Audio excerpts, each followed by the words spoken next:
நிறைய வாலிப பசங்க true love never fails.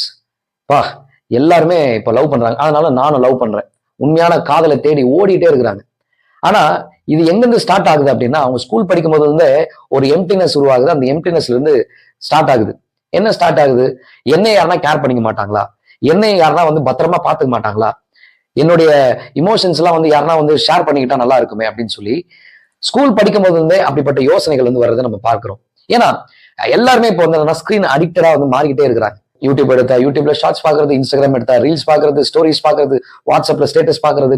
So இப்படியே அவங்களோட லைஃப் ஒரு ஒரு மெஷின் போல மாறிக்கிட்டே இருக்கு. ஸ்லோவா ஸ்கிரீன் அடிக்ஷனுக்குள்ள போகிறத நம்ம பாக்குறோம். இப்ப ஸ்கிரீன் அடிக்ஷன் சொல்லும் பொழுது இந்த சினிமால நிறைய காரியங்கள் தப்பா டீச் பண்றதை நம்ம பார்க்கிறோம். எதனால சினிமா நம்ம வெறுக்கிறோம் அப்படின்னா, இப்ப நிறைய ஊழியக்காரங்க சினிமா பாட்டுலாம் பாடிக்கிட்டு இருக்கிறாங்க. கேட்டா அது இங்க இருந்து காப்பி அடிச்சுட்டு அங்க போயிடுச்சு அப்படிலாம் சொல்றாங்க. ஆனா சினிமாவில லிட்டரலா